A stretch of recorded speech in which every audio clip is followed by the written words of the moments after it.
안녕하세요. 2001년 승진시험 형법 해설을 맡게 된 김재우 경찰팀 김대진입니다. 일단 여러분들 이제 총평을 일단 하자면은 많이 쉬웠어요. 일단 쉬운 이유가 뭐였냐면은 첫 번째, 기출문제를 그대로 냈다. 그래서 예전에 봤던 거 그대로 많이 나왔다.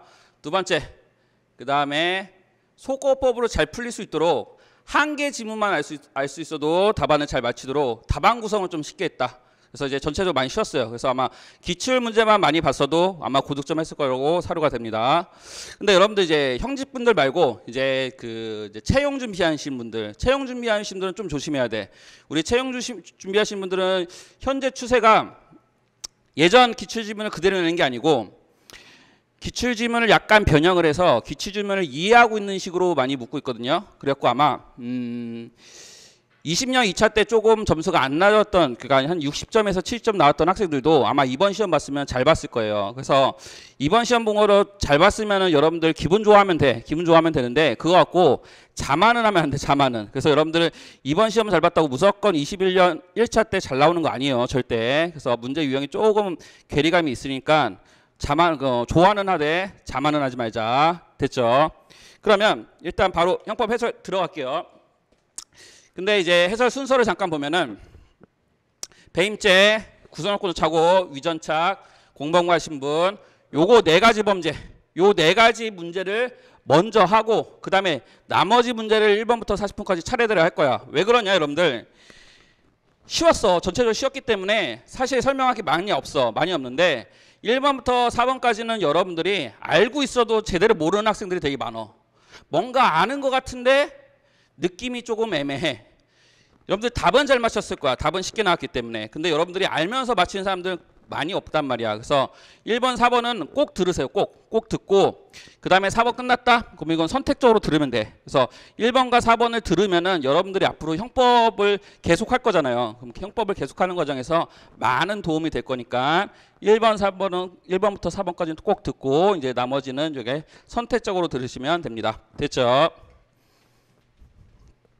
그럼 배임죄부터 볼게요. 여러분들 제일 어려워하는 배임죄. 답은 쉽게 맞출 수 있었어. 근데 이제 배임죄 최신 판례 나온 것도 있고 하니까 배임죄 한번 봅시다. 배임죄를 보면은 요거 가기 전에 여러분들 우리나라에 유명한 두 개 탑이 있다고 했어. 첫 번째 뭐냐? 한 번 빠지면 나올 수 없다. 절망의 탑. 그 다음에 두 번째. 엄마 삼수는 기본이에요. 실현의 탑. 그치? 공부하러 가기가 너무 힘들어. 그치? 그럼 항상 문제가 되는 것은 이 절망의 탑에서 문제가 돼. 절망의 탑. 그럼 절망의 탑 3층에 대출회사가 있잖아. 그치? 대출업체가 있고 거기에 내가 대표이사라고 한번 가정합시다. 대표이사야. 근데 우리 아버지가 이제 사업이 망해가. 그래서 아버지가 아들한테 부탁하는 거야. 아들아, 5억만 어떻게 땡겨주면 안 될까? 네가 이사잖아. 거기다 대고 내가 뭐라고 했어? 아버지, 네가 나한테 도와준 게 뭔데? 이러지 않는단 말이야. 그지? 나는 아버지한테 약간 효심이 강하잖아. 딱 봐도 알잖아. 그지? 그래서 아버지 5억 갖고 되겠어? 내가 대표이사인데 내가 한 10억 땡겨줄게. 그래서 담보도 받지 않고 회사 돈 10억을 대출해 줬어. 그럼 얘는 회사를 위해서 일을 해야 되는데 회사한테 배신 때린 거지. 그럼 이때 성립한 게 뭐다? 배임죄다. 기본준 됐어. 그러면 배임죄는 항상 여러분들 형법은 용어서부터 시작. 배임죄 누가 한다? 임무를 가진 사람이 뭐 한다? 배신하는 범죄. 그래서 임무 배신하는 범죄가 배임죄다. 맞지? 얘 회사에 대해서 배신 때린 거잖아. 됐어. 그럼 배임죄 요건 봅시다. 여러분들 배임죄 요건 네 가지. 뭐 암기하는 사람 있는데 사실 암기를 안 해도 돼. 항상 여러분들 용어에 답이 있는 거야. 봐봐. 배임죄 누가 하는 거? 임무 가진 사람이 하는 거. 그럼 임무 가졌다. 다른 말로 뭐라고 하냐? 사무를 처리하는 자일 것. 됐지? 그러면 사무 처리자가 배신하는 건데, 근데 여러분들 배신은 자기 배신하는 거, 남을 배신하는 거. 여러분들 맨날 자기 배신하지 않아? 학원에 올 때 오늘은 진짜 열심히 들어야지 해놓고서 점심 먹고 어때? 그분과 접신하잖아. 그지? 그분과 접신해. 그지? 그 다음에 여러분들 최근 재형법정지는 무슨 박사야. 그지? 온갖 생명필로 다 치료했어. 재형법정 딱 지나면 뭐야? 신간이야. 신간. 어제 나왔어. 그지? 그래서 남을 배신하는 게 배임죄지 자기 배신하는 건 범죄가 아니야. 그래서 남을 배신한다. 그러면 사무를 처리한 자인데 누구 사무 처리자? 타인 사무 처리자. 그래서 배임죄는 타인 사무 처리자일 것. 그 다음에 두 번째. 배임죄는 뭐 하는 문제? 배신하는 범죄. 즉 임무 위배행위가 있을 것, 배신행위가 있을 것. 그 다음에 세 번째, 여러분들 배임죄는 재물이야 재산상 이익에 관한 문제야. 다 외웠지? 머릿속에 다 들어있지? 그래서 배임죄는 뭐다? 재산상 이익이 있을 것. 그 다음에 배임죄는 침해범이다 위헌범이다. 모르면 뭘로 빼면 돼? 모르면 여러분들 위헌범으로 빼면 돼. 그래서 배임죄는 손해 또는 손해의 위험이 발생할 것. 그럼 이게 네 가지가 뭐야? 배임죄의 요건이 되는 것. 안 해도 되겠지 그러면. 그럼 봐봐. 요거 한번 맞춰봅시다. 김대진, 회사를 위해서 타인 사무 처리자. 맞지? 담보도 받지 않고 회사 돈 땡겨준 거. 배신행위 맞고. 그럼 이 행위로 누구한테 이익이 얻었어? 그지? 아버지가 이익을 얻었지. 그럼 여기서 첫 번째 논점. 재산상 이익은 꼭 범죄자한테 이득이 안 가고 제3자한테 이득이 가도 배임죄 될 수 있다. 요거 뭐 중요한 기준은 아닌데 나올 수 있고. 그 다음에 네 번째. 본인에게 손해 또는 손해위험 발생한다. 이때 본인은 범죄자 자신을 말하는 게 아니고 배임죄의 피해자를 말해. 배임죄의 피해자. 그래서 여기서 본인은 누가 되는 거야? 회사가 되는 거. 이거면 회사 돈 땡겨줬어. 회사한테 손해 끼친 거 맞지? 그럼 배임죄 된다. 여기까지 됐어. 이게 배임죄의 기본 형태. 그러면 배임죄에서 제일 중요한 게 여러분들 제일 어려운 게 요 타인 사무 처리자. 그래서 타사자. 그래서 요 타사자냐 아니냐. 그래서 우리 예전에 태사자가 있었거든 아이돌 그룹에. 태사자 아니죠. 타사자. 미안해. 타사자다. 타사자. 그러면 타사자가 되기 위해서 세 가지 요건을 갖춰야 돼. 그래서 여러분들 요게 제일 중요해요. 여러분들 배임죄에서 세 가지 요건. 재산상 사무일 것. 그 다음에 주된 사무일 것. 대행하는 사무일 것. 그래서 앞글자에 따서 제주행. 타사자가 제주행 비행기를 탔다. 타사자 제주행. 그렇지. 그래서 제주행. 요거를 잘 기억합시다. 요거를. 그러면 하나씩 맞춰갈게. 그러면 지금 김대진이 토지 하나가 있는 거야. 그런데 여기서 친구 우리 그러는 거야. 야, 내 딸이 저기서 가족농장 하는 게 꿈이래. 나한테 팔아라. 그러니까 내가 알았어. 네 딸 꿈 내가 그거 이뤄주지. 그래서 팔았어. 1억에 매매 계약을 했어. 그러면 얘는 팔았으니까 매도인이 되고 얘는 샀으니까 매수인. 그럼 매수인은 어떤 의무가 있냐? 1억을 샀으니까 1억을 지급할 의무가 있어. 대금 지급 의무가 있지. 1억을 줄 의무. 그럼 이걸 하지 않았다. 배임죄가 아닐까? 여러분들 봐봐. 배임죄가 되기 위해서는 대행하는 사무. 맞지? 대신해야 돼. 대신. 그럼 얘는 남의 돈을 대신 주는 거야? 자기 돈을 주는 거야? 자기 돈을 주는 것. 대행하는 사무가 아니란 말이야. 이거 배임죄 될 수가 없는 거야. 그럼 봐봐. 여러분들 우리 개주 기억나? 개주? 우리 판례 중에 개주 있지? 개주가 계금을 모았지? 그럼 계금을 모아서 그 모은 돈을 어떻게 해야 돼? 회원한테 지급할 의무가 있어. 그러면 이 계금을 지급하는 것은 자기 돈을 주는 거야? 남의 돈을 대신 주는 거야? 남의 돈을 모아서 대신 주는 거잖아. 그럼 이건 타인 사무가 되는 거야. 그런데 자기 돈을 주는 것은 대신하는 게 아니고 자기 돈 주는 거기 때문에 타인 사무가 될 수가 없는 것. 여기까지 됐어. 그래서 같이 요거 하는 김에 개주 판례도 돈을 모았다. 그러면 돈을 대신 지급할 의무가 있다. 안 줬다. 배임죄. 됐어. 그럼 요거 봅시다. 1억을 다 받았어. 그럼 다 받았으면 판 사람이니까 당연히 뭐가 있어야 돼? 소유권 이전 의무. 소유권을 넘겨줘야 돼. 그러면 소유권을 넘겨받기 위해서는 여러분들 부동산은 항상 뭐를 해야 되냐? 등기부에 소유자라고 이름이 올라가야 돼. 소유자라고 이름이. 그럼 이름이 올라가기 위해서 뭐를 해야 되냐? 접수를 해야 돼. 접수를. 그러면 봤어. 그러면 얘는 지금 샀으니까 등기소에 가서 등기 신청 접수를 하겠지. 내가 샀으니까 내 이름 올려주세요 라고 접수를 한단 말이야. 그런데 이 접수를 할 때 등기 신청을 할 때는 매수인 혼자 가서는 절대 안 해줘. 왜냐? 얘가 혼자 가서 막 해버리면은 서류를 조작해갖고 막 지 이름 올려버리기 때문에 이게 공신력이 떨어져 버려. 등기부의 공신력이 떨어지기 때문에 반드시 누구의 협력이 필요하냐? 이 판 사람, 원래 소유자. 얘한테 얘가 이 등기 접수에 뭘 해줘야 돼? 협력을 해줘야 돼. 협력을. 그러면 이 소유권 이전 등기 협력 의무는 원래 자기 거에다 하는 거야? 얘가 하는 거를 도와주는 거야. 대신해 주는 거야. 얘가 할 것을 도와주는 거잖아. 대신해 주는 거잖아. 그럼 요게 뭐가 되는 거야? 타인 사무가 되는 거야. 타인 사무. 여기까지 됐어. 그럼 여기서 봅시다. 지금 돈을 다 받았고 아직 등기는 넘겨주지 않은 상태야. 그럼 이 상태에서 병이 그러는 거야. 병이 나한테 착 찾아와갖고 주인이냐? 주인이라고. 이거면 나한테 팔면 안 되겠냐고. 안 된다고. 나 지금 친구한테 팔았다고. 얼마에 팔았니? 1억에 팔았다고. 왜 그러시냐고. 그걸 왜 1억에 파니?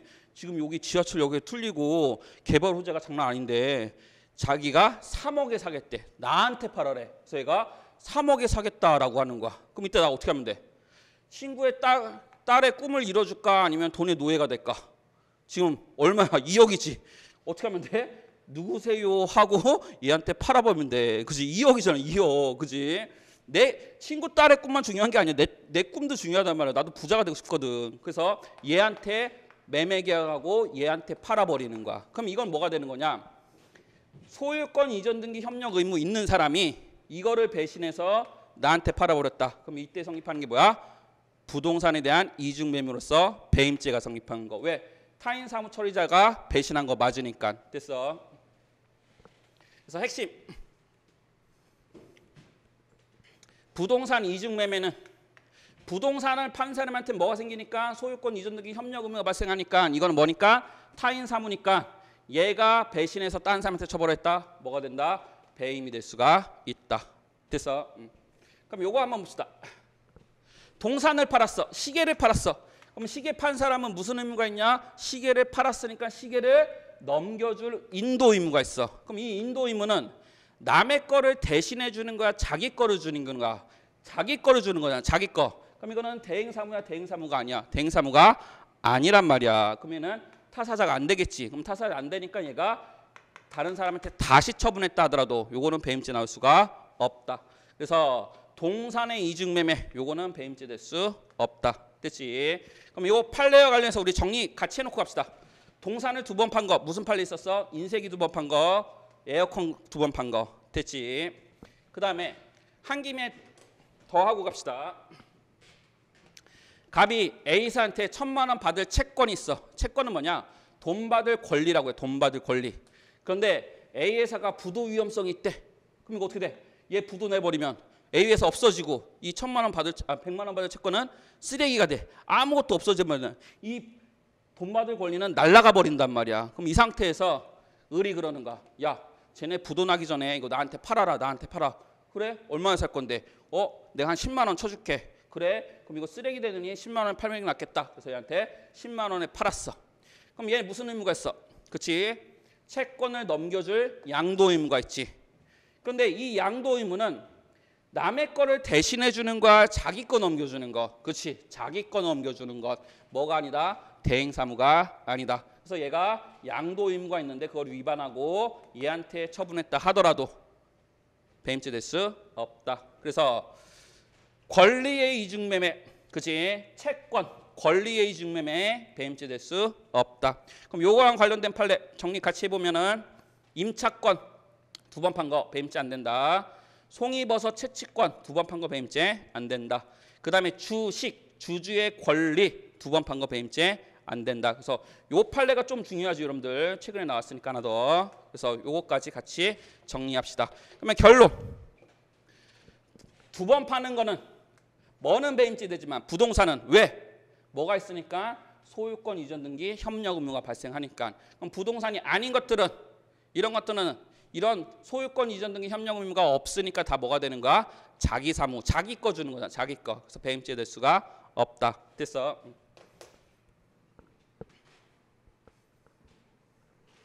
그 다음에 요거 봅시다. 갑이 을한테 1,000만 원 빌렸으니까 채무자, 빌려줬으니까 채권자. 채권자가 그러는 거야. 야, 빌려주긴 빌려주는데 야, 너를 뭘 보고 빌려주냐? 담보 내놔, 담보 내놔. 근데 얘가 이제 돼지를 키우거든. 그러면 돼지를 담보로 맡길게. 그래서 오케이, 얘가 돼지를 담보로 잡고 인질로 잡고 1,000만 원을 빌려줬어. 그럼 빌려줬으면 얘는 1,000만 원 지급 의무가 있겠지. 맞아. 그럼 이 상태에서 봐봐. 요 돼지의 점유 관계를 볼게. 여러분들 일반적으로 담보로 맡기고 돈을 빌린다. 여러분들 시계를 담보로 맡기고 전당포에서 돈을 빌린다. 그러면 이거 점유를 어떻게 할까? 점유를 내가 여전히 갖고 있어. 전담법자한테 넘겨줘. 넘겨준단 말이야. 그래서 일반적인 담보는 내가 갖고 돈 빌리는 사람이 자기가 갖고 있는 게 아니고 점유를 넘겨줘. 근데 이거 돼지를 넘겨주면 어떻게 될까? 어떻게 될까? 얘 돼지 먹을 줄 알지 키울 수 있겠어? 다 죽여버린단 말이야. 그러면 여전히 이 돼지는 누가 점유하고 있어? 얘가 점유하고 있는 거야. 여기까지 됐어. 그러면 얘는 얘 봐봐. 얘는 1,000만 원을 갚을 의무도 있고 무슨 의무도 있을까? 이 돼지는 누구의 담보물이야? 얘의 담보물이지. 얘의 담보물. 그럼 이 담보물을 어떻게 돼? 잘 보관을 해줘야 돼. 원래는 담보물을 누가 보관하는데? 얘가 보관하는데 얘가 하지 못하잖아. 얘가 못하니까 얘가 대신해서 담보물 보관 의무가 발생을 한단 말이야. 여기까지 됐어. 그런데 여기서 담보물 보관 의무는 주된 사무일까? 주된 사무. 지금 얘한테는 1,000만 원 지급 의무도 있고 담보물의 보관 의무도 있어. 그럼 여기서 주된 사무는 뭐야? 얘가 원하는 건 뭐야? 얘가 원하는 거. 지금 돼지 갖고 싶은 거 얘? 아니지. 얘는 돈을 받고 싶은 거잖아. 돈을. 그럼 얘의 주된 사무는 뭐야? 1,000만 원 지급 의무. 이게 주된 사무고 이거는 이 주된 사무에 따른 부수적 사무에 불과한 거야. 여기까지 됐어. 그럼 이거 부수적 사무를 위반했다. 담보물 보관 의무를 위반해서 이 담보물을 다른 사람한테 처분해야 했다. 이거는 배임죄 나올 수가 없다는 것. 왜? 주된 사무를 위반한 게 아니니까. 됐어. 그래서 요게 이번에 판례 전원합의 판례로 변경이 된 거지, 여러분들. 됐어. 그럼 어쨌든 봐봐. 담보물을 보관하거나 담보물을 해주기로 할 의무, 담보물 보관이나 담보물 설정 의무는 주된 사무에 비롯된 부수적 사무에 불과하다. 그럼 이런 거 위반했다. 배임 된다 안 된다? 안 된다. 그러면 요거 봐봐. 요거 부동산을 처분했지. 부동산을 팔았지. 그럼 얘한테 무슨 의무가 생긴다? 소유권 이전 등의 협력 의무 생긴다. 그럼 이때 을이 갖고 싶은 건 뭐야? 부동산 자체지. 부동산 자체. 그러면 부동산 자체니까 갑의 소유권 이전 등의 협력 의무는 주된 사무 맞아 안 맞아? 맞네. 주된 사무. 맞지? 그래서 이거를 부동산 2번 팔면은 배임죄가 되는 거고. 됐지? 그러면 정리해 보면은 봅시다. 그러면은 동산매매계약 타에 처분했다. 동산 2번 팔았다. 배임 된다 안 된다? 안 된다. 됐지? 요거는 1초짜리 담보를 위하여 저당권을 설정해 주기로 약정했다. 그럼 이거는 담보해 주기로 했잖아. 담보. 얘의 주된 사무는 뭐야? 지금 돈을 빌렸으니까 돈 지급 의무가 주된 사무란 말이야. 그러면 담보권을 설정해 주기로 약정한 거. 이거는 부수적 사무. 배임죄 나올 수 없다. 맞아. 3번도 똑같아. 우리 3번은 이제 부동산이지. 봐봐. 부동산을 계약금과 중도금을 지급받았다. 지금 1매매 계약을 계약금 중도금 받았다. 그럼 핵심은 여러분들 이건 다 알고 있는 거니까 빠르게 할게. 계약금 중도금 받았다. 파기할 수 있다 없다? 없다. 계약금만 받은 상태에서는 파기할 수 있어. 어떻게 파기하면 되냐? 2배를 돌려주고 파기하면 돼. 근데 중도금까지 받았으면은 계약 파기할 수가 없어. 이제까지는. 이때부터는. 그러면 계약 파기할 수 없는 상태에서 제3자한테 이전 등기를 맞춰줬으니까 배임죄 성립하는 거지. 그래서 답은 3번이 되는 거. 그지? 성립하지 않는다. X. 4번. 요거는 아까 똑같은 거지. 담보물의 담보 가치를 유지 보존할 의무. 요거 뭐야? 타인 사무, 자기 사무. 자기 사무. 왜? 부수적 사무에 불과하니까. 됐어.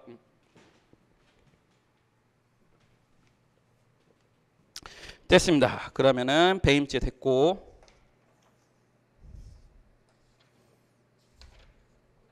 그 다음에 여러분들 요 6번의 구성요건적 착오.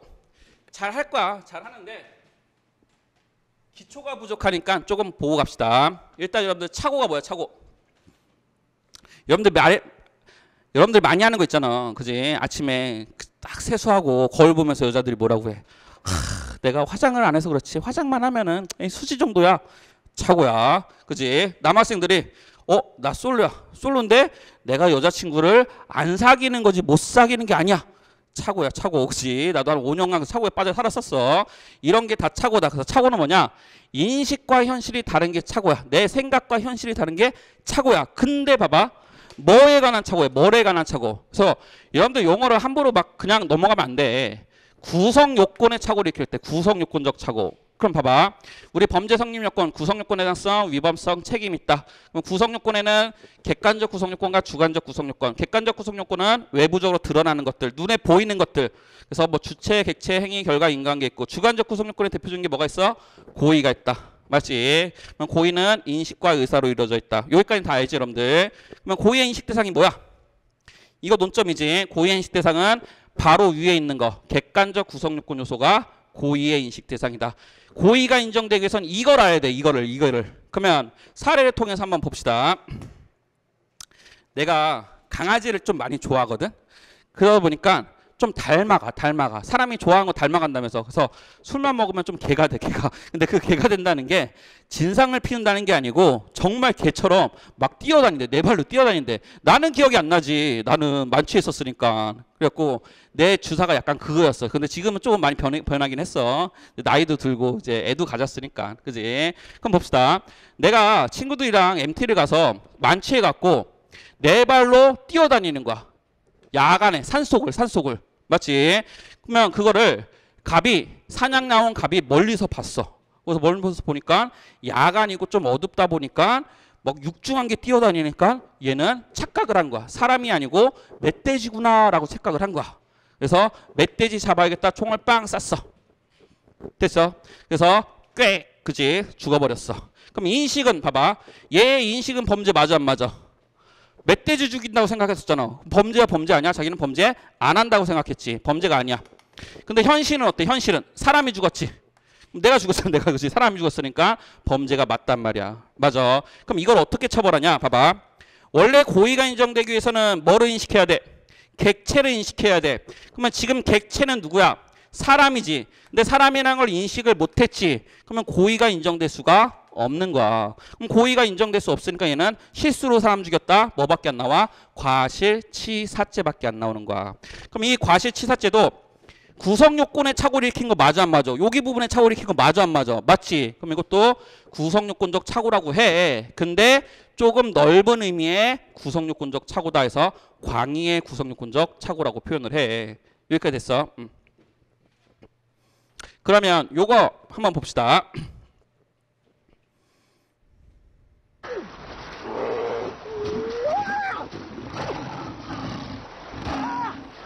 그렇지? 이거 딱 봐도 역시 이거 사람 고미할 수 있는 행동이 아니잖아, 이거지. 그러면 멀리서 연쇄살인마 이걸 봤어. 뭐라고 생각하느냐? 이게 곰이 어떻게 해? 곰의 탈을 쓴 사람이구나 생각하는 거야. 곰의 탈을 쓴 사람이구나. 그래서 요 곰을 죽여야겠다. 그래서 총을 발사를 했어. 근데 발사했는데 되게 특이하게 조금 극단적 사례긴 한데 방사능 오염으로 탄생한 IQ 200짜리 야생곰이었어. 만약에 그러면 봐봐. 얘 인식은 누구 죽인다고 했어? 사람 죽인다는 생각했지. 인식은. 그럼 범죄 맞지? 근데 현실은 어때? 야생곰 죽이는 게 범죄는 아니란 말이야. 맞지? 현실은 범죄가 아니야. 그러면 우리 이런 걸 뭐라고 하냐? 죽이려고 했는데 결과는 불가능해. 곰이니까.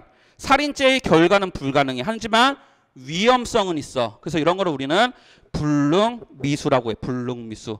결과가 불가능하지만 위험성이 있어서 미수로 처벌하는 거. 불능미수. 요거까지는 알죠, 여러분들? 그럼 봐봐. 우리 불능미수는 어떤 특징이 있어? 반대됐네. 그래서 불능미수를 다른 말로 구성요건적과 반대됐다 해서 반전된 구성요건적 착오라고도 표현을 한단 말이야. 됐어. 그러면 하나 사례 더 봅시다. 김대진이 이제 애인 비녀랑 이제 막 셀카 찍고 놀고 있어. 어이구 이쁘네, 우리 아기 이쁘네. 사진 찍을까? 막 사진 찍고 놀고 있는 거야. 근데 옆에서 갑이 그걸 봤어. 근데 갑이 나한테 원한이 많은 사람이거든. 그래서 이 새끼 죽여버리겠다. 그래서 김대진 죽여버리겠다. 해서 화살을 확 날려버렸어. 그럼 내가 그걸 봤어. 그럼 어떻게 했을까? 우리 애인 여자친구 살리기 위해서 삐녀야 위험해 했을까? 아니지. 생존 본능 있잖아. 그지? 삐녀냐 미안해 했겠지. 그지? 삐녀를 방패 삼아서 나도 모르게 그지? 나도 살아야 되니까 삐녀를 방패 삼아서 삐녀가 죽고 내가 살았어. 그지? 그래서 삐녀야 위험해가 아니고 삐녀야 미안해. 그지? 그래서 얘가 꽥 그지? 사망을 했다. 그러면 얘를 기준으로 봐봐. 얘를 기준으로 인식은 사람 죽이려고 한 거 맞지? 범죄 맞네. 그 다음에 사람이 죽었네. 사람이 현실도. 그럼 사람이 죽었으니까 범죄 맞네. 맞아. 그런데 인식한 범죄랑 현실적으로 발생한 범죄가 서로 다르네. 얘 죽이려고 했는데 얘가 죽어버렸네. 맞지? 그럼 이런 거를 우리는 뭐라고 하냐? 이런 거를 협의의 구성요건적 착오라고 하는 거야. 그래서 여러분들이 알고 있는 거 대부분이 뭐야? 다 여기 부분이야. 여기. 그래서 협의의 구성요건적 착오. 그래서 어떤 학자들은 이런 것들은 구성요건적 착오가 아니다라고 주장하는 학자들도 있어. 근데 이제 대부분의 교수님들은 이런 것들이 다 광의의 구성요건적 착오, 반전된 구성요건적 착오, 협의의 구성요건적 다 구성요건적 착오의 종류라고 보긴 해. 종류라고. 근데 여러분들이 알고 있는 것은 다 어디에? 요 협의의 구성요건적 착오. 여기를 알고 있는 거. 여기. 그래서 협의의 구성요건적 착오가 이 협의의 구성요건적 착오가 되기 위해서는 인식도 뭐 해야 돼? 일단 범죄해야 돼. 현실도 뭐 해야 돼? 범죄해야 돼. 근데 어떻게 돼? 그게 서로 달라야 되는 거. 이런 것처럼. 됐어. 그러면 협의의 구성요건적 착오는 어떻게 해결하느냐? 협의의 구성요건적 착오. 요거 한번 잠깐 볼게. 지금 갑이 이제 퇴근하고 야간에 이제 집에 가고 있는데 한 남자를 만났어. 딱 남자 보니까 그지 특이한 밍크 코트를 호피 무늬의 코트를 입고 다니는 거야. 근데 이 호피 무늬의 코트가 윗집 아저씨의 시그니처 옷이야. 시그니처 옷. 그래서 윗집 아저씨 맨날 이거 입고 다니는 거야. 그래서 얘가 윗집 아저씨라고 생각을 한 거야. 근데 이 윗집 아저씨랑 그 층간소음 때문에 계속 시비가 많이 있었거든. 그래서 얘가 너 잘 걸렸다. 너 벼르고 있었는데 오늘 잘 걸렸다. 그래서 뒤로 쫓아가갖고 칼빵을 놨어. 칼빵을 딱 놨는데 칼빵 놓고 얼굴을 딱 봤는데 아버지 여기 있어. 그지? 윗집 아저씨가 아니고 아버지였던 거야. 아버지. 그지? 아버지도 요게 멋있어갖고 한 벌 사서 입고 다녔었던 거야. 됐지? 그래서 이 뒷모습을 아버지 뒷모습을 누구를 착각해서 윗집 아저씨라고 생각하고 아버지를 죽인 사건이야. 맞아? 그러면 만약에 이랬다고 가정했을 때 얘가 인식은 범죄 맞지? 사람 죽이려고 했으니까. 근데 사람 죽이려고 했으니까 인식은 무슨 범죄? 인식은 기본 범죄. 그지? 보통 살인죄를 인식한 거야.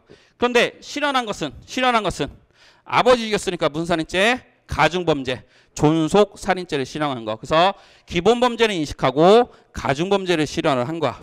맞지? 그럼 이때는 우리 해결을 어떻게 한다? 해결을. 맞지? 15조 1항이 규정되어 있다. 우리 형법에. 특별히 중한죄를 인식하지 못한 행위는 중한죄로 벌하지 않는다. 그래서 이때는 15조 1항에 의해서 해결하는 거. 그래서 대표적인 아저씨 아버지 사례. 아저씨라 생각했는데 아버지 꽥. 맞지? 무슨 살인죄로 처벌받는다? 보통 살인죄로 처벌받는다.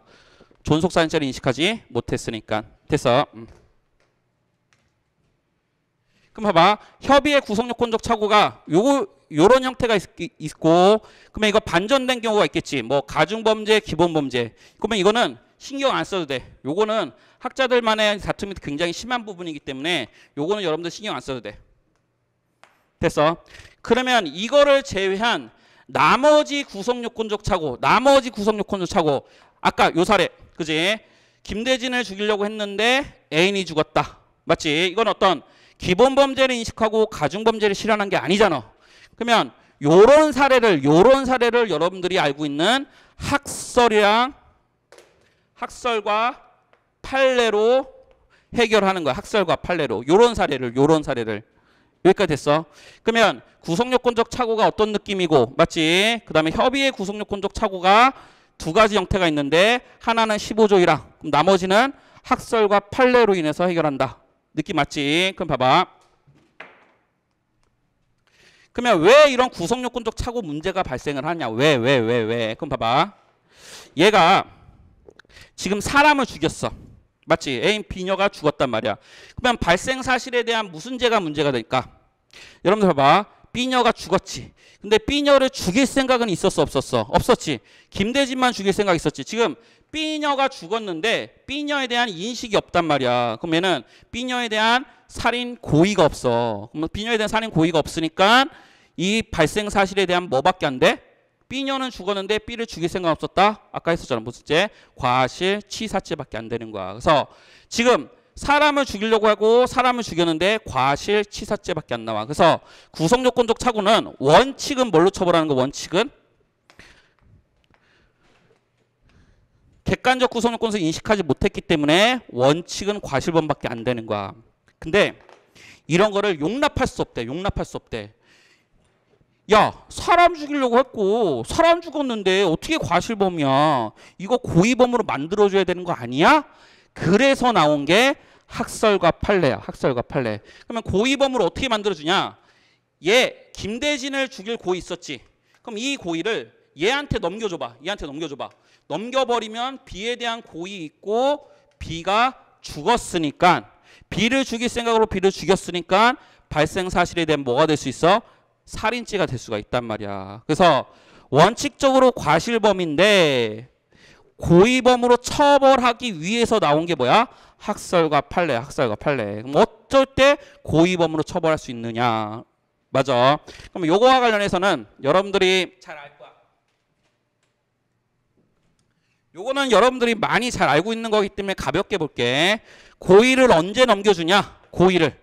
그래서 구체적 부합설은 요때만 고의를 넘겨주고 법정적 부합설은 판례지 요때만 넘겨주고 추상적 부합설은 요때 넘겨주겠다. 그래서 구체적 사실의 차고 동가치, 추상적 사실의 차고 이가치. 사람과 사람이면 구체적, 사람과 사말이면 추상적. 맞지? 그다음에 객체의 차고는 눈이 삐꾸여 갖고 잘못 본 거. 방법의 차고는 손이 삐꾸여 갖고 빗나간 거. 맞지? 그래서 요 표 보는 방법은 여러분들 잘 알 거란 말이야. 됐어? 그래서 요거는 넘어갈게. 요거는 여러분들 너무 잘 아는 부분이기 때문에. 됐어? 그러면 문제를 한번 볼까? 6번에 갑은 A가 키우는 강아지가 시끄럽게 짖자 A의 강아지를 죽이기 위해서 소지했던 엽총을 발사했다. 하지만 총알이 빗나가 강아지가 아닌 A가 맞았다. 그럼 이건 뭐야? 강아지랑 사람이지. 동가치야, 이가치야? 사람이랑 걔랑 동가치는 아니잖아. 이가치잖아. 그럼 어디야? 여기네, 여기. 그 다음에 잘못 봤대, 빗나갔대. 빗나갔대. 그럼 여기네. 여기, 여기. 그럼 여기네, 여기. 됐어? 그러면 답 2번을 봅시다. 사례에 있어서 법정적 부합설과 추상적 부합설은 결론은 달리한다. 여기랑 여기 결론을 달리한다. 맞아. 나머지 것들은 여러분한테 맡길게. 여러분들 어려운 파트가 아니니까 요거는. 그래서 여러분들이 어려워하는 건 요 큰 그림. 맞지? 아, 잠깐. 요거. 구성요건적 착오의 개념과 종류. 요걸 어려워하니까. 됐어요? 그럼 봐봐. 여러분들 항상 용어부터 잘 봐야 돼. 착오긴 착오인데 어디 착오다? 구성요건의 착오다. 그럼 어디에 착오? 요 부분의 착오. 그래서 우리 시험에 그런 게 있었어. 인과관계에 관한 착오도 구성요건적 착오의 하나다. O야 X야? O지. 인과관계도 구성요건이잖아. 그럼 요거의 착오도 구성요건적 착오가 된다. 맞아.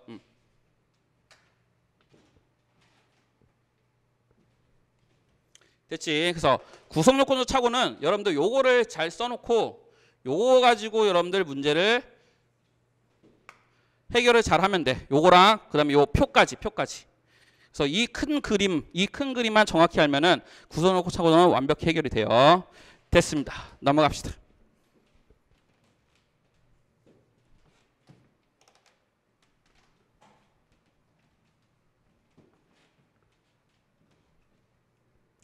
그 다음에 여러분들 또 어려워하는 거 위법성 조각 사유의 전제 사실에 관한 착오. 요거를 우리는 뭐라고 해? 위전착이라고 한다. 그럼 위전착 하기 전에 일단 기본 개념. 범죄 성립하기 위해선 구성요건의 해당성, 위법성, 책임이 있어야 되고 구성요건에는 객관적 구성요건, 뭐 주체, 객체 뭐 이런 것들이 있고 주관적 구성요건의 대표적인 게 고의가 있다. 그 다음에 위법성에서는 위법성 조각 사유가 있다. 맞지? 위법성을 없애주는 거 대표적으로 뭐 정당방위 같은 게 있다. 됐지? 그 다음에 책임이 인정이 되기 위해서는 여러분들 네 가지가 있어야 돼. 요거는 기본적으로 알고 있어야 돼. 형법 하는 사람들은 네 가지. 고의가실, 책임 능력, 위법성의 인식, 기대 가능성. 요 네 가지가 인정이 돼야 책임이 인정된다. 요 정도는 알고 있어야 돼, 여러분들. 그럼 봅시다.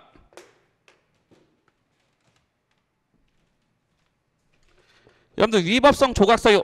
대표적으로 정당방위. 정당방위가 인정되기 위해서는 두 가지 요건이 필요하다고 했어. 첫 번째, 객관적 정당화 상황과 주관적 정당화 요소. 요 두 가지가 있어야 정당방위가 인정된다고 했거든. 그럼 뭐 요게 뭔지 봅시다. 그러면 객관적 정당화 상황과 주관적 정당화 요소가 뭐냐? 요 사례 한번 봅시다. 어머니의 날을 하루 앞두고 행사를 열기 위해서입니다. 이때 거리에서 접근한 20대 남성. 왼쪽 품에서 권총을 꺼내든 뒤 어머니들을 위협합니다. 손가방을 빼앗으려던 순간 금발의 한 어머니가 가방에서 총을 꺼내 순식간에 강도에게 총을 쏩니다. 됐지? 지금 이 어머니가 이 강도한테 총을 발사해서 이 강도를 죽인 사건이야. 그럼 여러분들 상식적으로 이 어머니 정당방위일까 아닐까? 지금 어머니 곱게 죽어줘야 돼? 강도가 막 강도하면 막 다 뺏기고 막 그냥 곱게 죽어야 돼? 아니잖아. 방어해야 되잖아. 그래서 이건 정당방위가 인정이 되는 케이스야. 그러면 정당방위가 인정되기 위해서는 두 가지가 필요하대. 정당화 시켜줄 수 있는 객관적인 상황. 이 객관적이라는 것은 우리 형법에서 눈에 보이는 것이라고 바꾸면 돼. 눈에 보이는 거. 봐봐. 눈에 보이는 정당화 상황. 지금 어머니는 어쨌든 총을 쏴서 사람을 죽였잖아. 맞지? 그럼 이 행위를 정당화 시켜줄 수 있는 객관적인 상황을 말해. 즉 다른 말로 방어할 만한 상황을 말해. 방어할 만한 상황. 그럼 어머니는 방어할 만한 상황 맞아 안 맞아? 지금 강도가 위협을 하고 그지? 뺏고 막 죽이려고 하는 거 위협하는 상황 맞지? 그럼 어머니는 방어할 만한 상황이 있단 말이야. 그럼 어머니한테 뭐가 있는 거야? 요게 있는 거야. 요게. 객관적 정당화 상황이 있는 것. 됐지? 그 다음에 정당방위가 인정되기 위해서는 주관적 정당화 요소도 있어야 되는데 정당화 시켜줄 수 있는 주관적인 요소. 지금 어머니는 어쨌든 사람을 죽였단 말이야. 그러면 그 행위를 정당화 시켜줄 수 있는 주관적인 것. 주관적인 건 뭐야? 눈에 보이지 않는 것. 눈에 보이지 않는 요소가 있어야 된대. 다른 말로 방어 의사를 말해. 방어 의사. 머릿속에 있는 의사. 그러면 주관적 정당화 요소는 뭐냐? 요 객관적 정당화 상황을 인식을 하고 그거에 따른 방어 의사를 말해. 그럼 어머니 한번 볼까? 지금 강도가 애들이랑 어머니를 위협한다는 거 인식했어 못했어? 인식했지? 알았지? 알은 상태에서 애들이랑 어머니를 구하기 위해서 방어하기 위해서 총을 발사했단 말이야. 그럼 어머니한테는 뭐가 있는 거야? 주관적 정당화 요소가 있는 거 있는 거. 맞아. 그럼 둘 다 있으니까 어떻게 돼? 정당방위에 해당해서 위법성이 조각돼서 무죄가 되는 것. 됐지? 그럼 다시 정당화 시켜줄 수 있는 객관적인 상황을 말한다. 방어할 만한 상황. 됐지? 정당화 시켜줄 수 있는 주관적인 요소. 방어 의사를 말한다. 그러면 요거 한번 잠깐 봅시다. 그럼 위전착은 봐봐. 위전착은 여기를 잘 봐봐. 여기. 위법성 조각 사유. 대표적으로 뭐 있어? 정당방위. 위법성 조각 사유의 전제 사실. 사실적인 측면이에요. 사실. 위법성이 조각되기 위해서 두 가지가 필요하대. 객관적이랑 주관적인 거. 그럼 여기서 사실적인 측면은 뭐야? 사실적인 측면. 눈에 보이는 측면은 뭐야? 객관적 정당화 상황이지. 그러면 이거랑 똑같은 말이 뭐냐? 객관적 정당화 상황이 되는 거야. 객관적 정당화 상황. 그러면 위전착은 결국 뭐냐? 객관적 정당화 상황에 관한 착오. 그래서 이거를 상황을 오인했다 해서 다른 말로 뭐라고 평가하냐? 오상방위라고 해요. 오상방위. 그래서 위전착은 봐봐. 객관적 정당화 상황을 착오했다.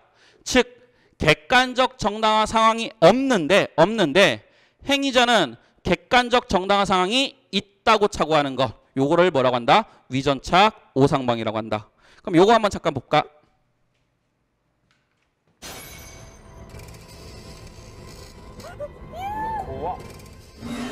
일본 몰카야 지금. 근데 몰카인데 살인마 몰카야. 살인마 몰카.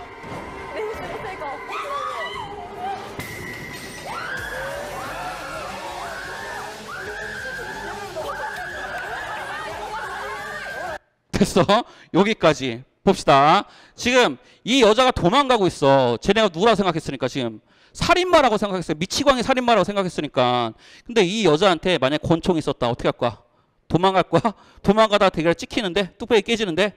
당겨야지. 당겨야지. 그래서 이 여자가 만약에 당겼다고 가정합시다. 당겨서 죽였다고 가정합시다. 미국에서 실제 비슷한 사례가 일어날 뻔했어. 살인마 몰카하다 총 맞을 뻔한 상황이 있었대. 진짜로 미국에서는. 그럼 봐봐. 총을 당겼다고 가정합시다. 지금 방송국 직원이 몰카하는데 몰카로 장난치게 위협하니까 감녀는 뭐라고 생각했어? 쟤를? 직원이 생각했어? 살인마를 생각했어? 살인마를 생각했지. 맞지? 그럼 살인마부터 방어하기 위해서 총을 빵 발사해서 얘를 죽인 거잖아. 그럼 봐봐. 얘한테 현실적으로 방어할 만한 상황이 발생을 했어. 저 새끼가 진짜 살인마야. 그럼 진짜 살인마는 얘는 방어할 만한 상황이 있는 거잖아. 근데 얘는 진짜 살인마라고 장난치는 거잖아. 그럼 얘는 방어할 만한 상황이 발생했어? 안 했어? 안 했지. 그럼 얘는 뭐가 없는 거야? 객관적 정당한 상황이 없는 거야. 요 5개. 맞아. 그런데 얘는 착오했지.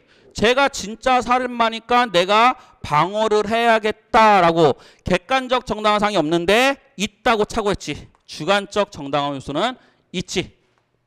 그럼 이런 걸 뭐라고 한다 우리는? 오상방위. 상황에 대해서 오인했다. 객관적 정당한 상황, 방어할 만한 상황이 없는데 있다고 오인했다. 그래서 오상방위라고 한다. 다른 말로 위전착이라고 한다. 여기까지 됐어.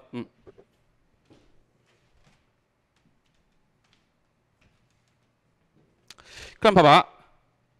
위전착을 어떻게 해결할 것이냐? 위전착은 봐봐. 여기만 놓고 봐봐. 여기만. 사실에 관한 착오. 맞지? 그러면 사실에 관한 착오는 우리 아까 사실에 관한 착오는 우리 다른 말로 뭐라고 배웠어요, 여러분들? 사실에 관한 착오.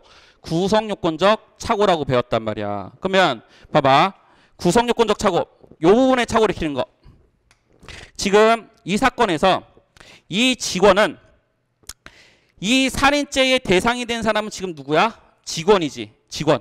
근데 얘 직원을 알았어, 몰랐어? 얘는 몰랐지. 지금 뭐를 착오하고 있는 거야? 객체를 착오하고 있는 거. 그래서 요거는 위전착은 무슨 착오의 성격을 갖고 있다? 구성요건적 착오의 성격을 갖고 있다고 하는 거야. 맞아. 그러면 구성요건적 착오면 어떻게 해결해?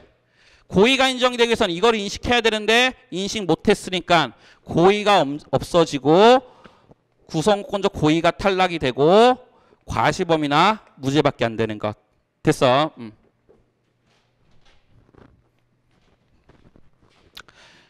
야, 이게 무슨 위전착이냐. 여기만 놓고 봅시다. 여기만. 아, 이게 무슨 구성요건적 착오냐. 여기만 놓고 봅시다. 위법성에 관한 착오. 다른 말로 뭐라고 표현하냐? 금지착오다. 금지착오. 우리 금지착오가 뭐야? 금지착오가 위법성의 인식이 없는 거. 자기가 나쁜 짓을 하면서 마약이 되는 양귀비를 심으면서 나는 착한 짓 하고 생각하는 거. 그지? 내 머릿속에 내가 나쁜 짓 한다고 생각이 없는 거. 즉 위법성의 인식이 없는 걸 뭐라고 해? 금지착오라고 한다. 우리 이건 잘 알고 있죠, 여러분들? 그럼 봐봐. 이 여자. 자기는 착한 짓 한다고 생각해? 나쁜 짓 한다고 생각해? 지금 제가 누구라고 생각했어? 살인마. 그러면 살인마에 대해서 내가 대항하니까 나는 나쁜 짓 한다라고 생각을 안 했단 말이야. 살인마를 죽인다고 생각했지 일반인을 죽인다고 생각 안 했단 말이야. 그럼 얘한테 뭐가 없어? 위법성의 인식이 없단 말이야. 그래서 위전착을 금지착오다라고 주장하는 견해가 있어. 됐어? 그러면 금지착오다라고 주장하는 견해에 따르면 어떻게 해결해야 돼? 정당한 이유가 있으면 어떻게 돼? 그지? 정당하게 착오했으니까 얘 처벌하면 안 되겠지. 그럼 이때는 책임이 조각돼서 무죄가 되는 것. 맞지? 근데 정당한 이유가 없으면 그럼 이거 착오 잘못한 거 얘 잘못이잖아. 그럼 그때는 얘를 그대로 처벌해. 사람을 죽였으니까 무슨 죄로? 살인죄로. 그래서 살인 고의범으로 처벌하는 것. 됐어? 그런데 야 아니다. 이거는 위전착은 이거의 성격도 좀 있고 이거의 성격도 좀 있는 거 아니냐. 짜장의 성격도 좀 있고 짬뽕의 성격도 좀 있는 거 아니냐. 그래서 요즘에 새로 나온 게 있지 않냐. 짬짜면에 새로 나온 거 있는 거 아니냐. 이것도 새로 나온 착오다. 그래서 아예 제3의 착오다라고 주장하는 학설이 있어. 그럼 이 제3의 착오라고 주장하는 학설은 얘를 어떻게 처벌하냐.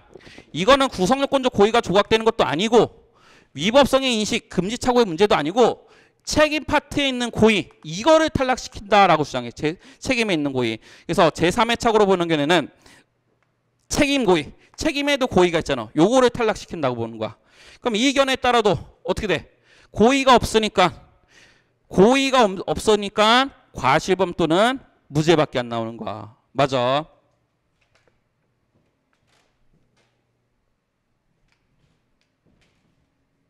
그럼 이때 봐봐. 요 제3의 착오로 주장하는 학설이 뭐냐? 법효과 제한적. 봐봐. 이 학설은 지금 제3의 착오로 보는 견해에 따르면은 이 감면은 책임 고의가 탈락이 되니까 어디까지는 그대로 인정이 돼.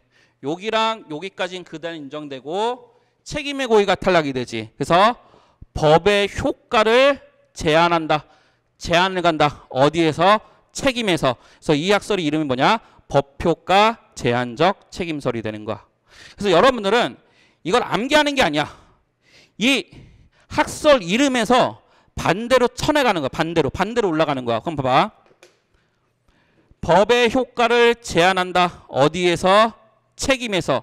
그럼 책임에서 제한을 하니까 책임 고의가 탈락된다. 그럼 책임 고의가 탈락되니까 물로 수착으로 본다. 제3의 착오로 본다. 이렇게 반대로 올라가면 되는 거. 그 다음에 그러면 봐봐. 결론은 얘 과실범 또는 무죄. 그럼 이 학설로 보는 견해도 과실범 또는 무죄. 그런데 금지착오로 보는 견해에 따르면 뭐가 나올 수 있어? 고의범이 나올 수 있어. 유일하게 얘를 가장 세게 처벌하는 게 뭐야? 금지착오로 보는 견해야. 금지착오로 보는 견해. 그럼 금지착오로 보는 견해의 학설 이름은 뭐냐? 엄격하게 책임을 묻겠다. 엄격 책임설이야. 엄격 책임설. 그래서 이것도 똑같아. 반대로 가. 엄격하게 책임을 물으니까 뭐가 될 수 있다? 고의범이 될 수 있다. 그럼 고의범이 나올 수 있으니까 무슨 착오로 본다? 금지착오로 본다. 왜? 나머지는 다 고의범이 안 나오니까. 금지착오로 안 봐버리면. 됐지? 그러면 이제 요 학설만 나왔네. 구성요건적 착오로 보는 견해. 첫 번째 엄격 고의설. 그래서 엄격 고의설은 구성요건적 고의가 탈락되냐, 뭐 책임 있는 고의가 탈락되냐, 이것도 내부적으로는 좀 다툼이 있는데 여러분들 시험 범위는 아니야. 그냥 신경 쓰지 마. 그냥 엄격 고의설은 고의가 탈락된다. 요 정도만 보면 돼. 그다음 두 번째 소극적 구성요건 표준인은 구성요건 표준인은 그래서 구성요건적 착오로 보겠다. 그 다음에 유추적용설. 구성요건적 착오를 유추적용하겠다. 그럼 얘 둘의 차이점은 뭐냐? 얘는 구성요건적 착오를 직접 적용하고 얘는 유추 적용하고. 여기까지 됐어.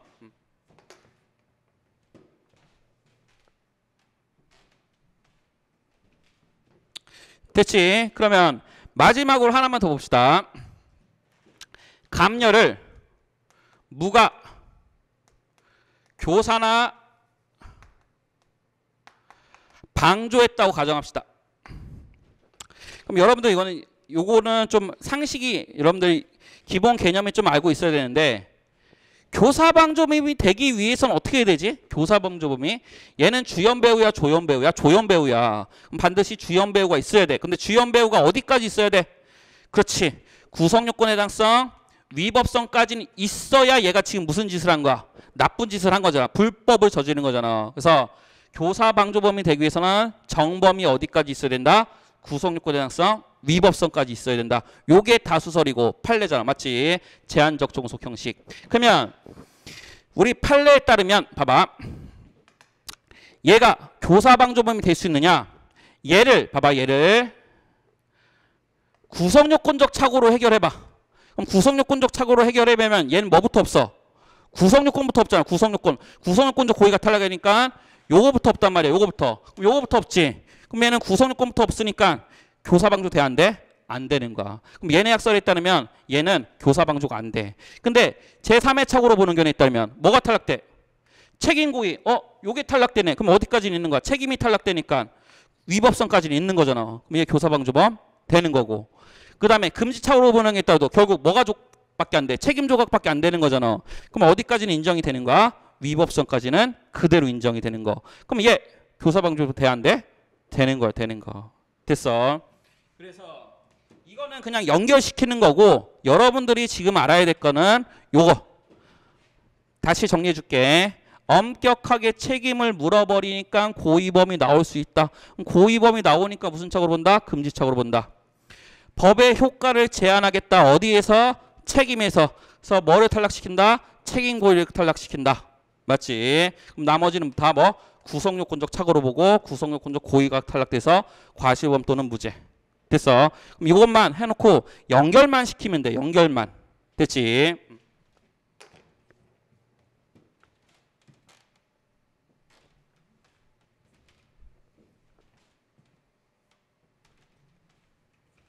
그 다음에 마지막으로 이제 공범하신 분. 요거 잠깐 봅시다. 공범하신 분도 여러분들 좀 많이 어려워하는 파트잖아. 그래서 요것도 좀 시간이 그런데 한 15분 내에서 좀 완벽히 좀 정리를 할게요. 지금 우리 순신이 누님 있어. 근데 순신이 누님이 근혜 누님과 공모를 했어. 공모를 해서 돈을 받았어. 누구한테? 그치. 제 드래곤님한테 돈을 받았어. 그러면 지금 순신님과 근혜 누님 다 유치장 갔어 안 갔어? 갔지. 그럼 봐봐. 근혜 누님은 공무원일 때 돈을 받은 거 맞지? 그럼 당연히 뭐가 돼? 뇌물죄가 된단 말이야. 왜? 뇌물죄는 누구만 할 수 있으니까. 공무원만 할 수 있으니까. 문제가 없어. 근데 이제 순실이 누님 문제가 돼. 순실이 누님. 지금 뇌물을 받았으니까 뇌물죄로 처벌은 하고 싶은데 문제가 뭐냐? 공무원이 아니야? 아니란 말이야. 그러면 뇌물죄로 만들어주기 위해서 어떻게 돼? 공무원의 신분을 만들어줘야 돼. 만들어줘야 돼. 그래서 나온 게 뭐냐? 33조 본문이야. 본문. 그래서 33조 본문은 뭐냐? 신분의 연대성이야. 신분의 연대성. 그래서 얘 신분을 얘한테도 만들어주겠다. 그럼 얘 공무원 됐고 공무원이 돈을 받았으니까 뇌물죄로 처벌할 수 있게 된단 말이야. 그래서 나온 게 33조 본문이야. 여기까지 됐어.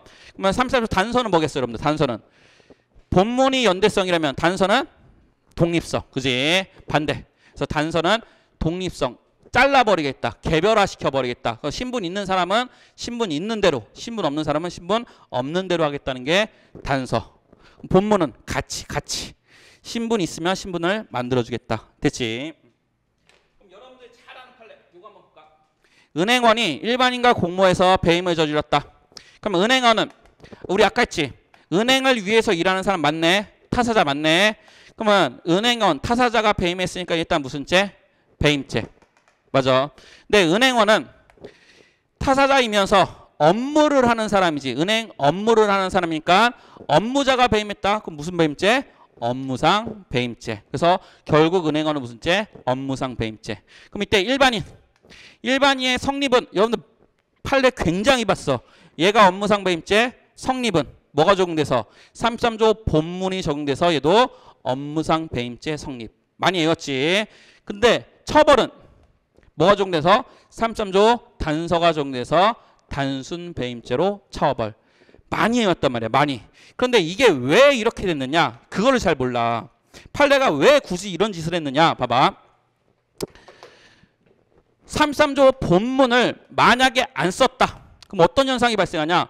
33조 본문을 안 써버렸다. 그럼 타사자라는 지위를 가져올 수가 있어 없어? 타사자라는 지위를 못 가져와. 배임죄가 되기 위해서는 어쨌든 얘가 뭐가 돼야 돼? 타사자가 돼야 된단 말이야. 그렇기 때문에 33조 본문을 안 써버린다? 그럼 타사자도 못 가져오고 업무자도 못 가져오니까 얘는 무죄가 돼버리는 거야. 무죄가. 배임죄가 나올 수가 없는 거야. 그래서 33조 본문을 적용을 해서 본문이 뭐야? 신분의 연대성이니까 타사자라는 신분과 업무자라는 신분을 다 가져와. 그래서 뭐가 되는 거야? 업무상 배임죄가 되는 거야.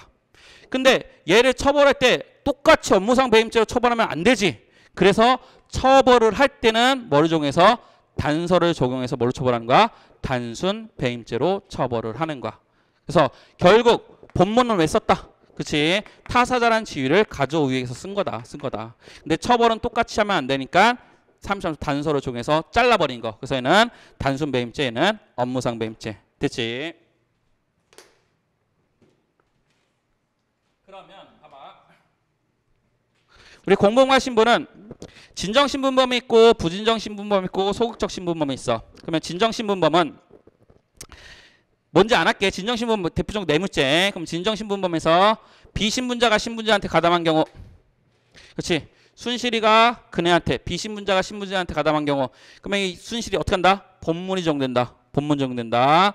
그러면 반대가 있겠지. B에서 신, 신에서 빈. 요거 신경 안 써도 돼. 요거는 여러분들 시험 범위 아니야. 간접정범 형태인데 시험 범위 아니야. 그럼 부진정 신분범에서 비신분자가 신분자한테 가담한 케이스. 요거지 요거. 일반인이 신분자한테 가담한 케이스. 성립은 뭐가 적용되고 성립은 본문이 적용되고 처벌은 단서가 된다. 됐지? 그러면 부진정 신분범에서 반대가 있겠지. 신에서 비로 가는 거. 그러면 이거 하나 볼까? 아들이 아버지한테 학대를 많이 당했어. 그래서 죽이고 싶은 거야. 근데 아버지인데 어떻게 자기 손은 죽이긴 좀 어려우니까 친구한테 부탁해. 친구야, 내가 이 새끼 죽이고 싶은데 그래도 내가 아들 아니냐. 네 손으로 좀 죽여줘. 그래갖고 친구한테 교사해서 친구가 얘를 살해했어. 그럼 친구는 무슨 살인죄? 아버지 살해했어? 아니면은 친구 입장에서는 아버지 살인 게 아니잖아. 그러면 친구는 무슨 살인죄? 보통 살인죄. 맞지? 그럼 이때 얘 아들 봐봐. 여러분 상식적으로 이 아들은 보통살인죄의 교사범을 처벌하겠어? 자기 아버지 죽이려 했으니까 존속살인죄의 교사범을 처벌해달라고 했어. 상식은 뭐야? 존속살인죄의 교사범이 되는 게 맞단 말이야. 그지? 그런데 봐봐. 우리 교사를 하면은 31조 1항에 뭐라고 돼 있냐? 교사범은 정범의 형으로 처벌한다라고 돼 있어. 그러면 이 사안에서 31조 1항을 그대로 써버리면 정범이 보통살인죄니까 얘도 뭐가 되는 거야? 보통살인죄 교사범이 돼버리는 거야. 그래서 야, 이때는 33조 1항이 적용되는 게 아니고 33조 단서가 우성 적용된다. 그래서 끊어버린다. 그럼 끊어버리면은 신분 없는 사람은 신분 없는 대로, 신분 있는 애는 신분 있는 대로 존속살인죄 교사범이 된다는 것. 그래서 여러분들이 판례 중에 그런 판례 많이 봤지. 33조 단서가 뭐에 우선한다? 31조 1항에 우선한다. 맞지? 이거 암기 많이 했지 여러분들. 그래서 어떻게 암기했어? 33조가 31조보다 크니까 이게 이긴다. 뭐 이런 식으로 암기했을 거란 말이야. 그래, 그렇게 암기하는 거 좋아. 근데 암기보다는 일단 이해를 먼저 해야 된다고. 이해를. 맞아. 31조 1항이 적용돼 버리면 보살의 교사범이 되니까 안 된다. 30조 단서가 적용돼서 끊어버려서 얘를 존속살인죄 교사범으로 처벌한다. 됐지? 그러면 부진정 신분범에서 신분자가 비신분자한테, 맞지? 아들이란 신분 있는 사람이 신분 없는 친구한테 가담을 했다. 그럼 이때는 신분자한테 뭐가 적용된다? 단서. 그지? 단서가 적용된다. 됐어?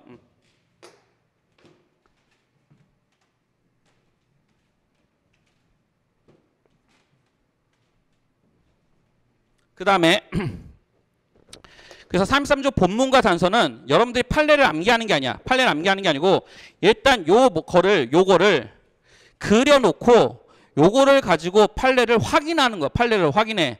그럼 대부분 판례가 다 맞단 말이야. 대부분 판례가 아니고 100% 판례가 다 맞아. 그래서 판례를 확인해서 이해를 하고 판례를 넘기는 거지. 판례를 암기하려면 끝도 없단 말이야. 됐어? 요게 기본 개념이야. 이용 기본 개념. 얼마 어렵지 않지. 그러면 소극적 신분법 봅시다. 소극적 신분법.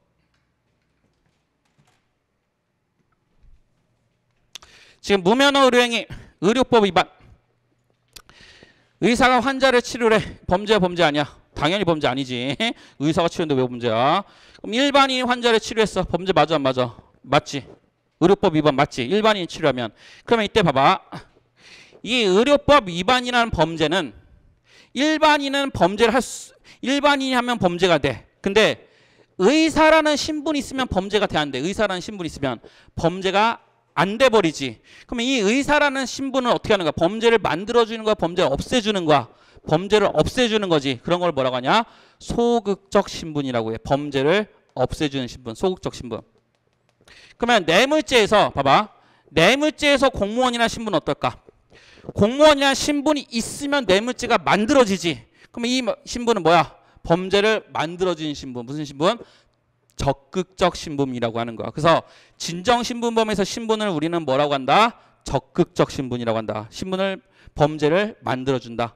그럼 여러분들 부진정 신분범에서 신분은 뭐겠어? 봐봐. 업무상 배임죄 봐봐. 업무라는 지위가 없어. 일반 배임죄지.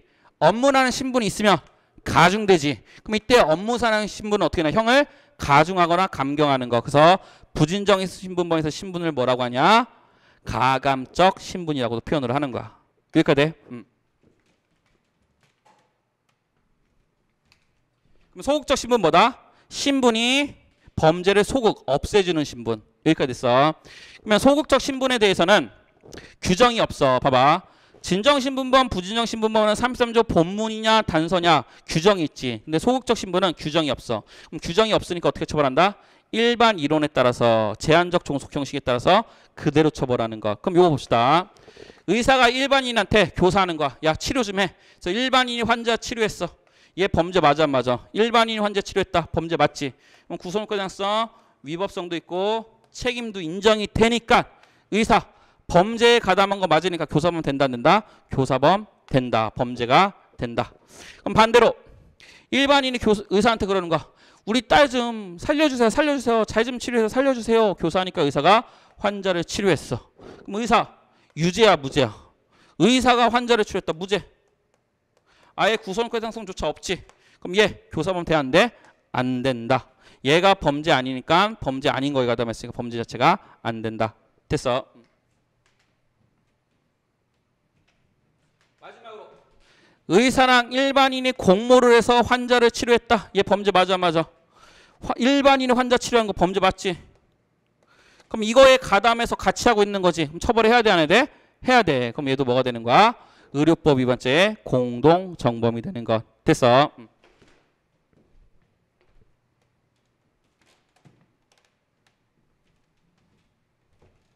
그 다음에 마지막으로 요거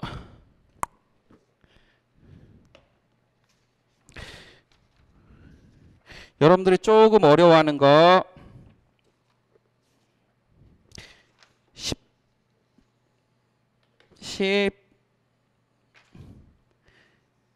11페이지 11페이지가 공범화 신고하고 있는 거죠. 그럼 11페이지에서 필요적 공범 요것만 하고 여러분들 일단 봅시다. 요것만 하고 이제 여러분들은 이거 하고 저거 나머지는 여러분들 이제 핵심만 적고 갈 테니까 조금 공부가 된 사람들은 요것만 보고 이제 가시면 됩니다. 요것만 보면. 그럼 일단 봅시다. 2인 이상이 가담했다.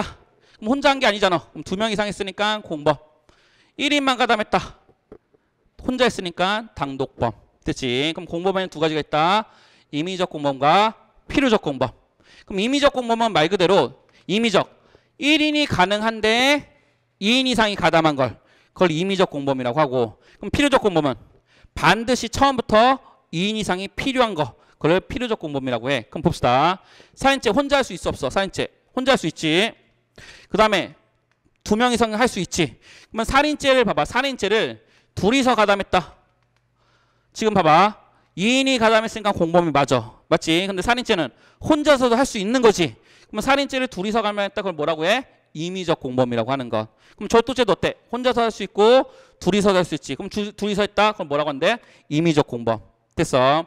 그러면 도박죄 봅시다. 도박죄. 아 뭐야 청단 비상이네.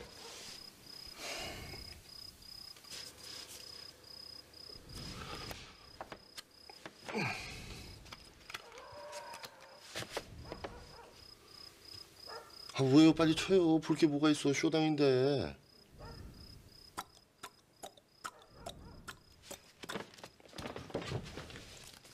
아이고 선생님 그거 가만히 좀 있어 보더라고. 됐지? 지금 이거 도박이 아니야. 아니지. 그지? 독거노인이 외로워서 혼자 노는 거잖아. 그지? 도박이 될 수가 없단 말이야. 도박죄는 혼자서는 절대 할 수가 없어. 2인 이상이 반드시 필요한 거. 맞지? 그럼 이런 범죄를 뭐라고 해? 2인 이상 필요하다. 필요적 공범이라고 한다. 여기까지 됐어. 그러면 봐봐.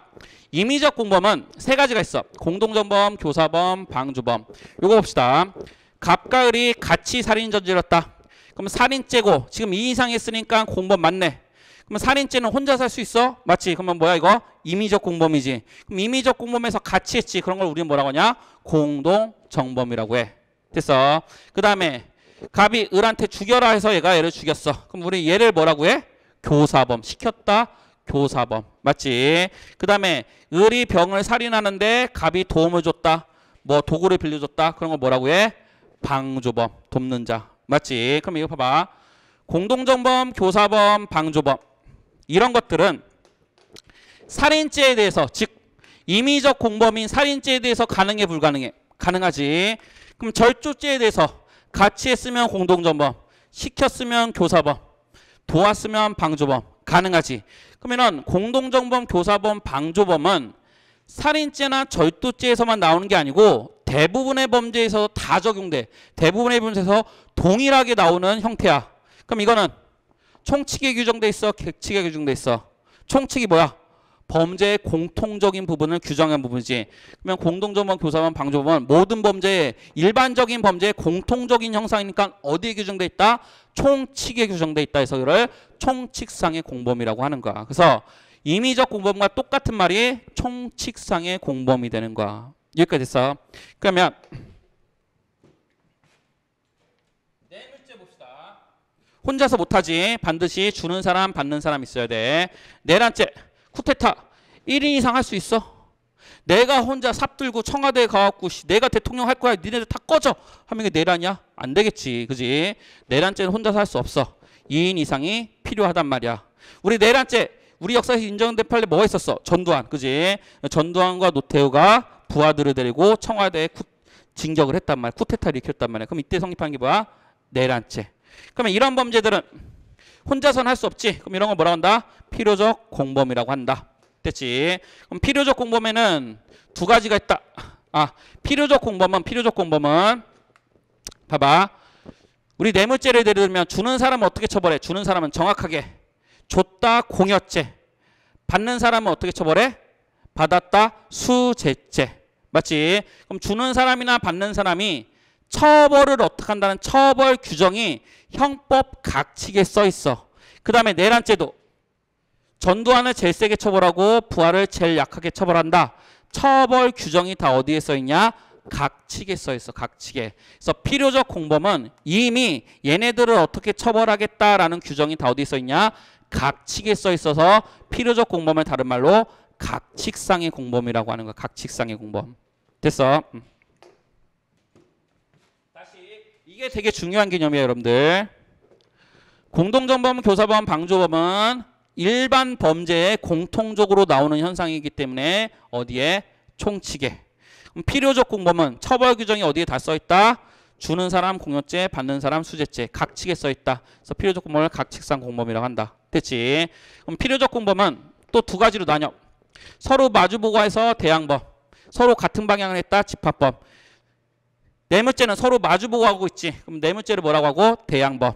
그 다음에 내란죄는 서로 동일한 방향을 향해서 나가고 있지. 그래서 이거를 집합범이라고 한다. 여기까지 됐어.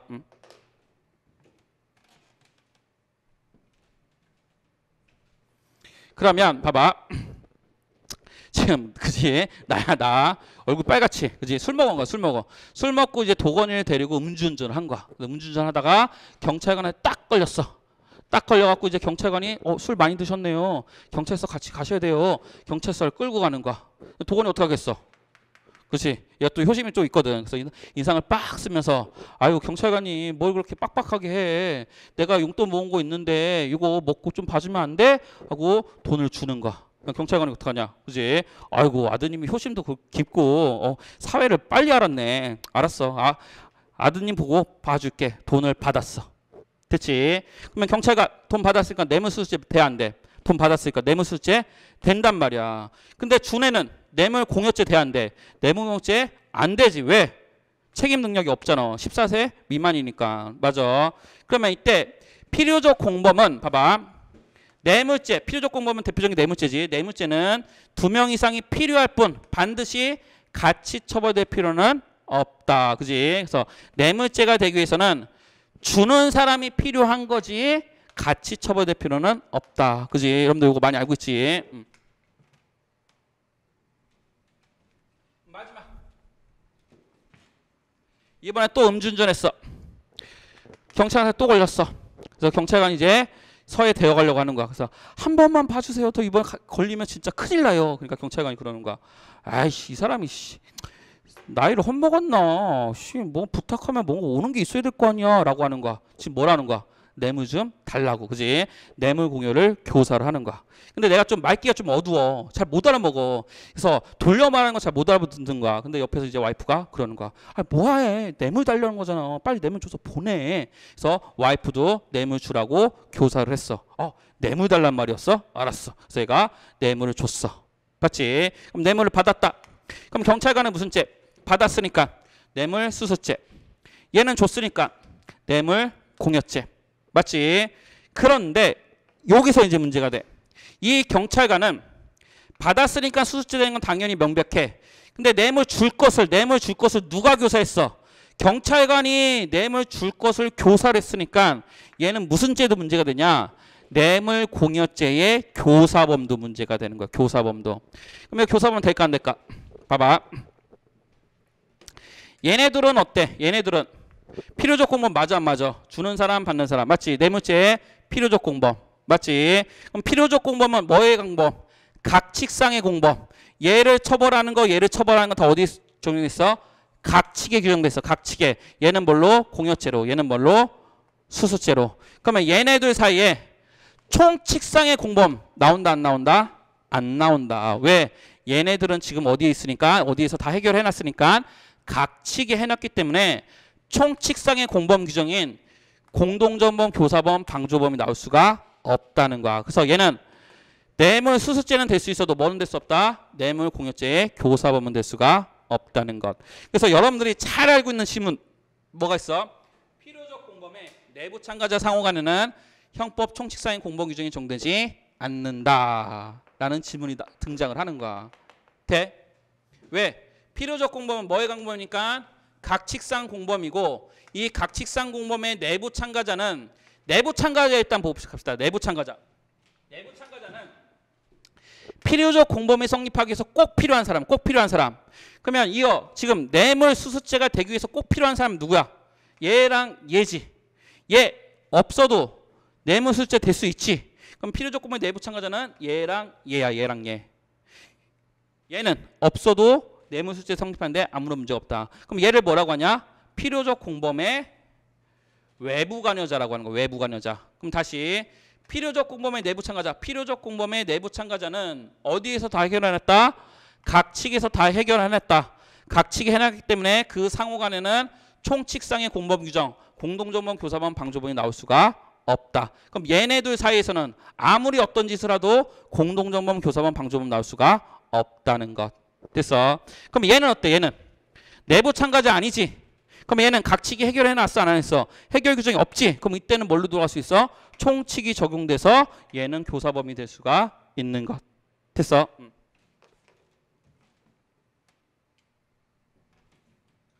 그러면 우리 거기서 요거만 보고 끝낼게. 연습을 해야겠지.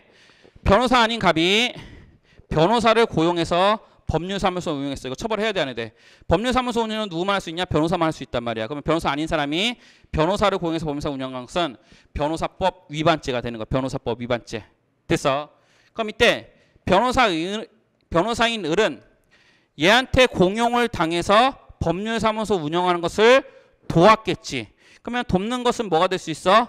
방조범. 그러면 봐봐. 얘는 변호사를 고용해서 법률사무소 운영했으니까 변호사법 위반죄.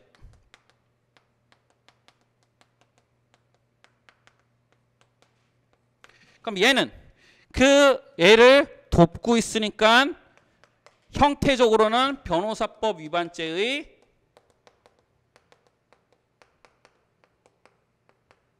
방조범. 근데 방조범 된다 안 된다? 안 된다. 왜? 변호사법 위반죄는 한 명만 필요해, 두 명이 필요해. 필요하지. 변호사 아닌 사람이랑 변호사랑. 그럼 필요적 공범이고.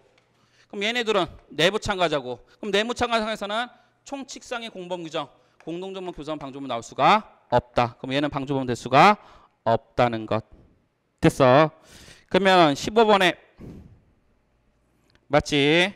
3번도 다 됐지. 그러면 15번도 다 정리가 됐습니다. 됐죠? 그러면은 일단은 여러분들 아까 얘기한 것처럼 여러분들 제일 어려워하는 파트, 형법에서 제일 어려운 파트 4가지 파트가 다 끝났어. 다 끝났으니까 조금만 쉬고 나머지 정리하도록 할게요.